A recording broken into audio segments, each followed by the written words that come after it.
అభయ news కు స్వాగతం. వార్తల్లోకి వెళ్లే ముందు ఇంతవరకు మన అభయ న్యూస్ ఛానల్ ను సబ్స్క్రైబ్ చేసుకోని వాళ్ళు వెంటనే సబ్స్క్రైబ్ చేసుకోండి. మేము పంపించే అప్లోడ్స్ ఎప్పటికప్పుడు మీకు చేరాలంటే బెల్ సింబల్ నొక్కండి. లైక్ చేయండి, షేర్ చేయండి. మదనపల్లె సమీపంలోని మిట్స్ కు Indian society for technical education Andhra Pradesh విభాగం 2024 సంవత్సరానికి బెస్ట్ ఇంజనీరింగ్ కళాశాల అవార్డును అందజేశారు.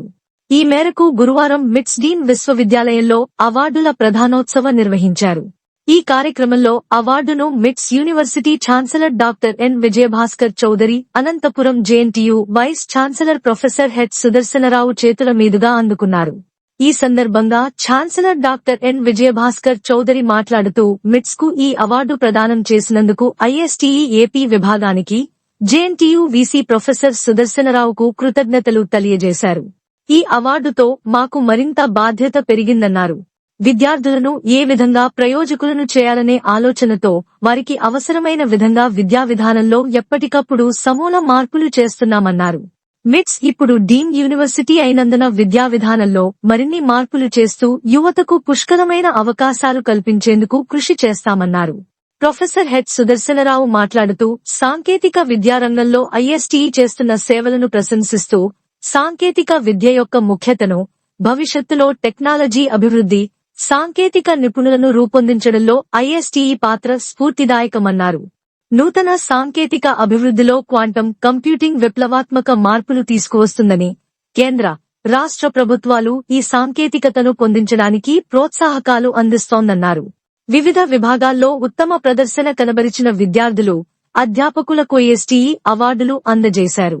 కార్యక్రమంలో వారితో పాటు professor GSN Raju, Nadella Dwarakanath, doctor Pratapasimha, professor G Rangajanardhan, professor B Eswarreddy, doctor Potluri Ravindrababu, professor TSS Balaji, doctor Sivaprasad Reddy తదితరులు పాల్గొన్నారు. అన్నమయ్య జిల్లా కేంద్రం రాయచోటిలోని శ్రీసాయి ఇంజనీరింగ్ కళాశాలలో గురువారం ఇంజనీరింగ్ ఉద్యోగ మార్కెట్లో అవకాశాలు, సవాళ్లు, విజయానికి మార్గాలు అనే అంశంపై అవగాహన కార్యక్రమం నిర్వహించారు. ఈ కార్యక్రమానికి Anantapur JNTU professor doctor K Kalyaniradha resource person గా హాజరయ్యారు.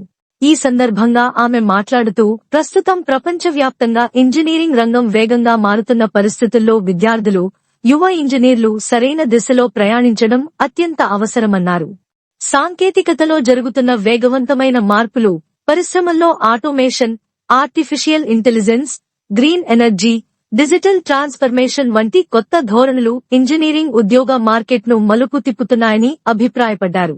ఉద్యోగ మార్కెట్లో గత దశాబ్ద కాలంలో IT, mechanical, electrical, electronics, civil వంటి సాంప్రదాయ విభాగాలతో పాటు data science, cyber security, cloud computing, robotics, internet of things వంటి కొత్త విభాగాల్లో ఉద్యోగ అవకాశాలు విస్తరిస్తున్నాయని తెలిపారు. అయితే పోటీ కూడా పెరుగుతున్న సందర్భంగా కంపెనీలు కేవలం డిగ్రీ లేదా సర్టిఫికేట్ కాకుండా సమస్య పరిష్కార నైపుణ్యం, ఆవిష్కరణలపై దృష్టి, జట్టు సహకారం, నిరంతర విద్యా దృక్పథాలకు ఎక్కువగా విలువ ఇస్తున్నట్లు వివరించారు.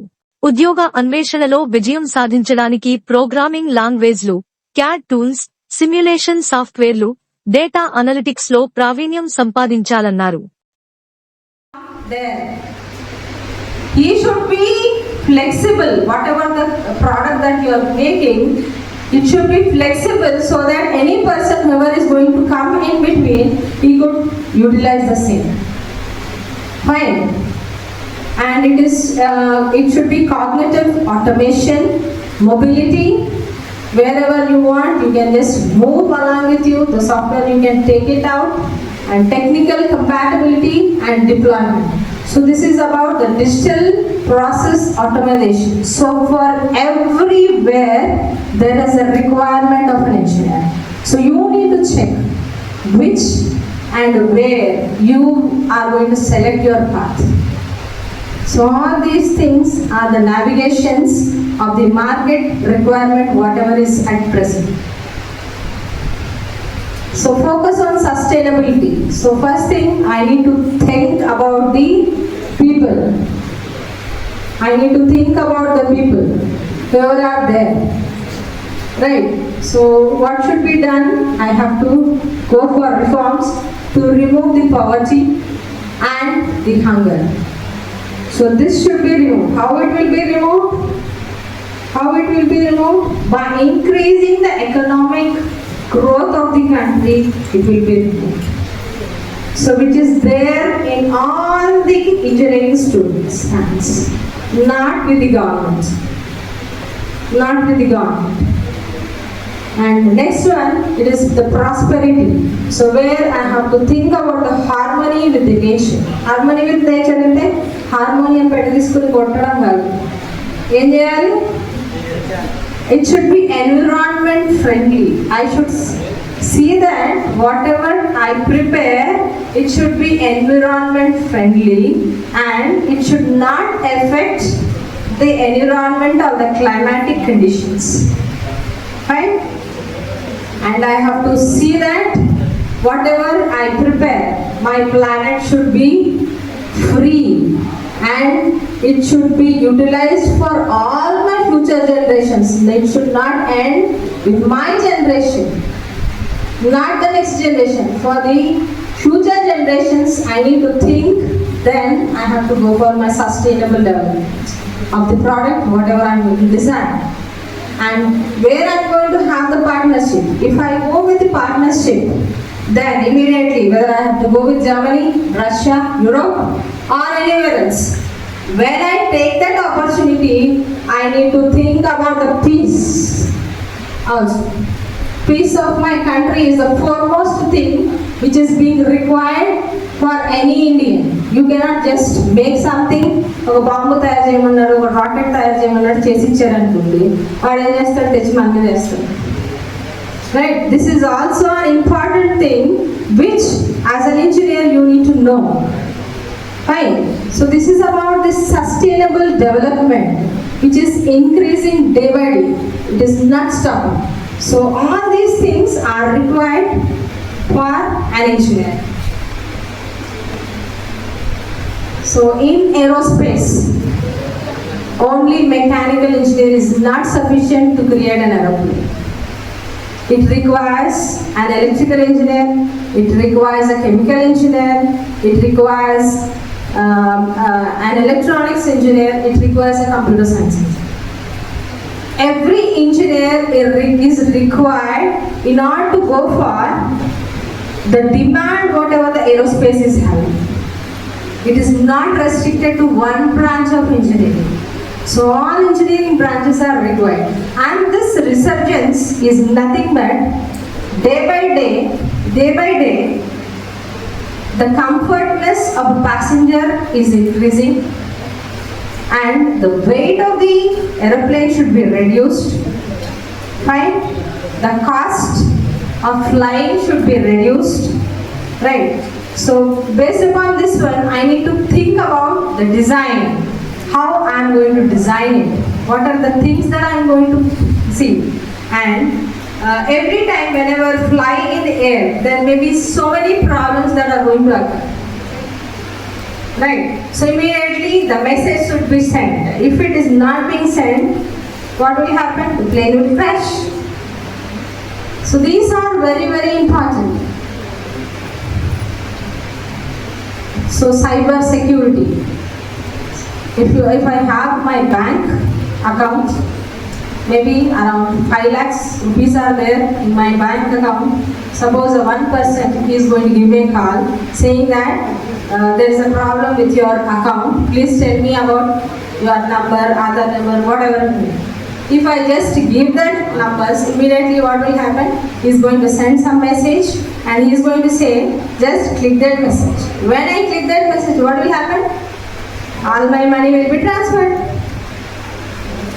Right? So I have to think about how I am going to secure my data. This is a very, very big problem the whole world is facing. Data storing is important and data security is also important. I cannot, so many hackers are ready. If you go for a hacker, so he will be paid the huge amount. But once if you are going to be get caught, you will be thrown into the jail. కార్యక్రమంలో కళాశాల assistant director doctor Sudhakar Reddy, principal doctor V Balaji, vice principal doctor V Venkataramana, వివిధ విభాగాధిపతులు, అధ్యాపకులు, విద్యార్థులు పాల్గొన్నారు.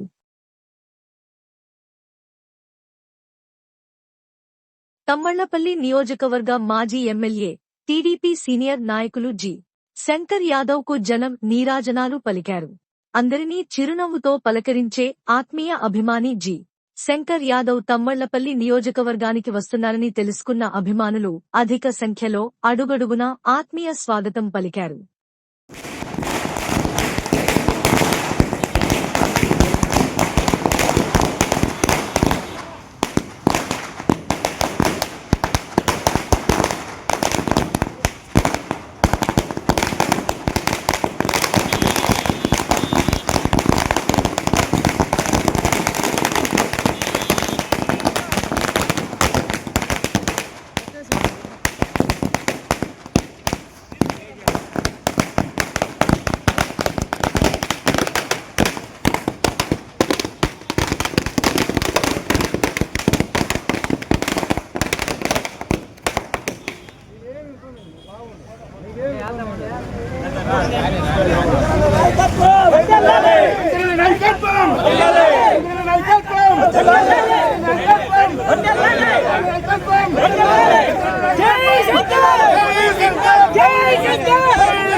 అందరూ పడతారు.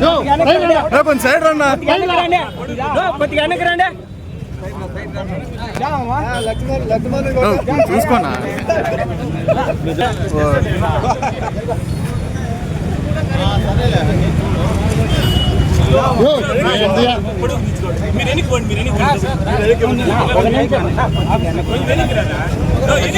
మీరు కొంచెం పక్కన అన్న.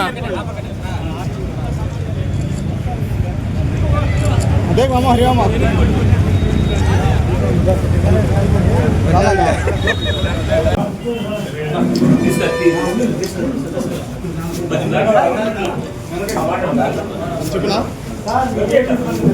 అంగల్లోనా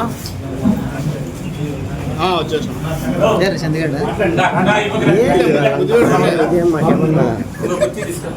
శంకర్ యాదవ్ పిఏ నాగార్జున తండ్రి తిమ్మయ్య ఇటీవల అకాల మరణం పొందిన విషయం తెలిసిందే.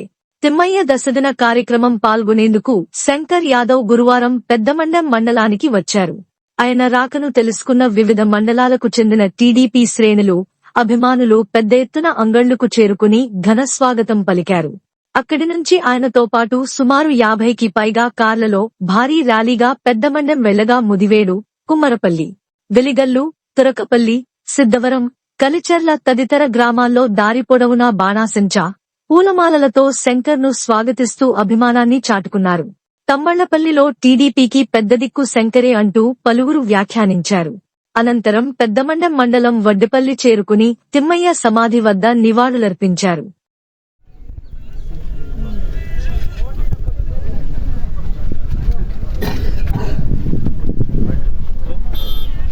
చాలా కాలం తర్వాత శంకర్ నియోజకవర్గంలోకి రావడంతో ప్రజాభిమానం వెల్లువెత్తింది. అందరూ నిలబడండి, కొంచెం సైడ్ కొంచెం నిలబడండి అందరూ.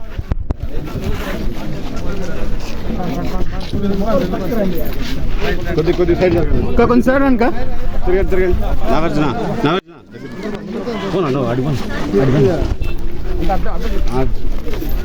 తోస్తుంది కొద్ది బాబు వెళ్ళి బాబు నాగార్జున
ఈనాటి వార్తలు రేపటి వార్తలతో మళ్ళీ కలుద్దాం.